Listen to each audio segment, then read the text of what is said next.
Perkembangan ilmu pengetahuan pada masa dinasti Abbasiyah.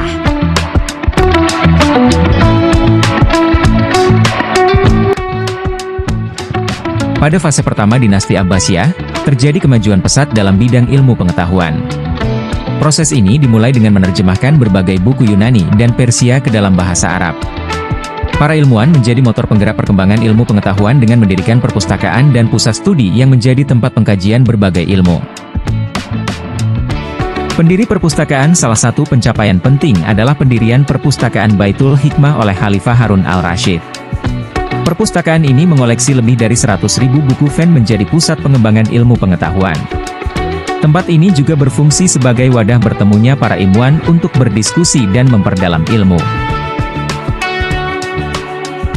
Penyusunan buku ilmiah. Proses penyusunan buku ilmiah melibatkan berbagai langkah, seperti mencatat ide dan diskusi di atas kertas, mengkompilasi ide dari hadis serta ajaran Rasulullah, dan menyusun buku berdasarkan bab.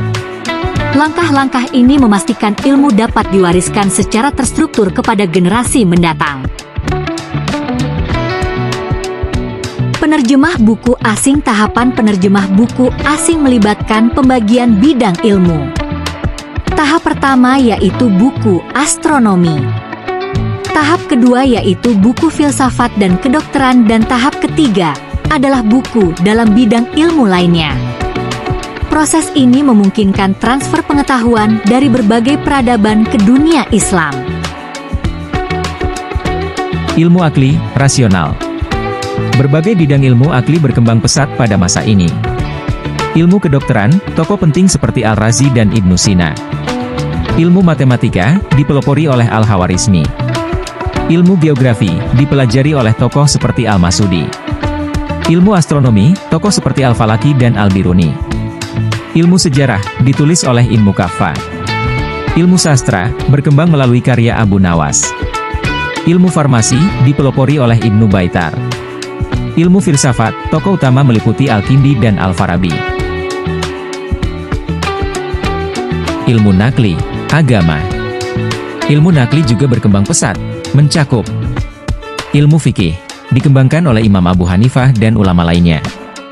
Ilmu tafsir, muncul tafsir M. Asur dan tafsir Bir-Rai. Ilmu hadis, tokoh seperti Imam Bukhari dan Imam Muslim. Ilmu kalam, dipelopori oleh Al-Asy'ari dan Al-Maturidi. Ilmu bahasa, fokus pada nahwu dan balaghah, dengan tokoh seperti Sibawayh. Dinasti Abbasiyah berhasil menciptakan puncak kemajuan ilmu pengetahuan dengan mendirikan pusat studi, menerjemahkan buku-buku asing, dan melahirkan banyak ilmuwan terkemuka. Kontribusi mereka tidak hanya membawa manfaat bagi dunia Islam, tetapi juga menjadi fondasi bagi perkembangan ilmu pengetahuan di dunia Barat. Anak pintar dan pemberani. Minum air di gelas bersih. Kami tutup presentasi hari ini. Salam hangat dan terima kasih.